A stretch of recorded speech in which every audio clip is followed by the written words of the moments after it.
After 7 years of absence, I finally returned home. But at the door of my home, it wasn't hugs that were waiting for me, but suitcases piled on the porch. I rang the bell, my heart pounding with excitement.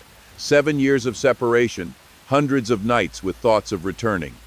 The door opened, and my mother appeared on the threshold. You don't fit into our plans anymore. Go away. With these words, she slammed the door. Not anger, not screaming, not explaining, just go away. I was dumbfounded. Let's rewind a little. I was 20 when I left my home.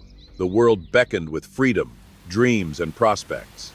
I left for another city, without connections, without money, with only determination. At first, it was hard. I got by with odd jobs, slept in basements, went hungry. But I didn't forget where I came from. I kept in touch with my family. I called, wrote, sent money. My mother didn't work. She lived on government benefits and my help. I paid her bills, sent her groceries when she ran out of money. My stepfather, cold and distant, didn't love me, but kept up a facade for the sake of stable help. And my half-sister Maya always looked at me with a smirk, as if waiting for me to stumble. The years went by. I started to get back on my feet. I got a normal job, rented an apartment, paid for my mother's renovation.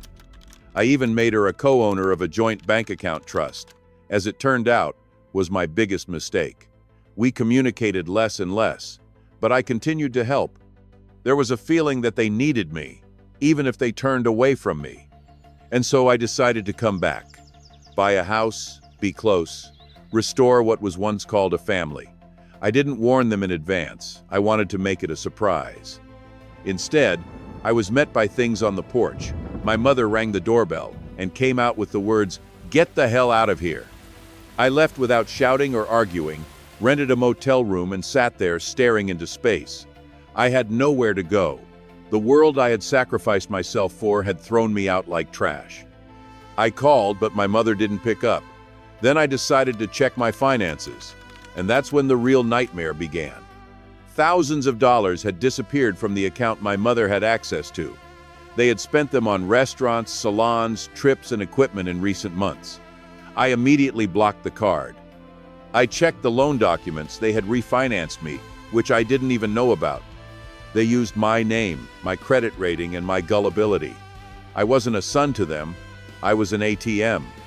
I met with a lawyer, connected a realtor, and filed an application with the bank.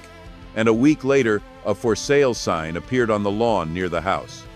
Panic set in immediately. My mother wrote whole sheets of messages, from reproaches to pleas. Maya posted on social media about her betrayal by her brother. My stepfather kept calling and threatening me. Once I even got a summons to the police station. They were trying to accuse me of fraud. Unsuccessfully, I continued in silence, without any scandals. A month later, the deal reached its final stage, and then a message came from my mother, long broken. "I'm sorry. I failed. We were scared. You became a stranger. We didn't mean it. Please don't evict us." I was silent for a day. Then I dialed the number. My mother picked up the phone. You could hear her sobbing. I was silent for a minute. And then he said quietly, clearly, "You threw me out like trash. Now live according to your plans. Without me." A week later, they moved out. The house was sold. I moved to another city, changed my numbers, blocked access to all social networks. I only kept in touch with my cousin. He told me, my mother went to the neighbors complaining that her son betrayed her. My stepfather went to prison, and Maya got a job as a cleaner, and I no longer followed them, because I had already lost my family once. And now I have found myself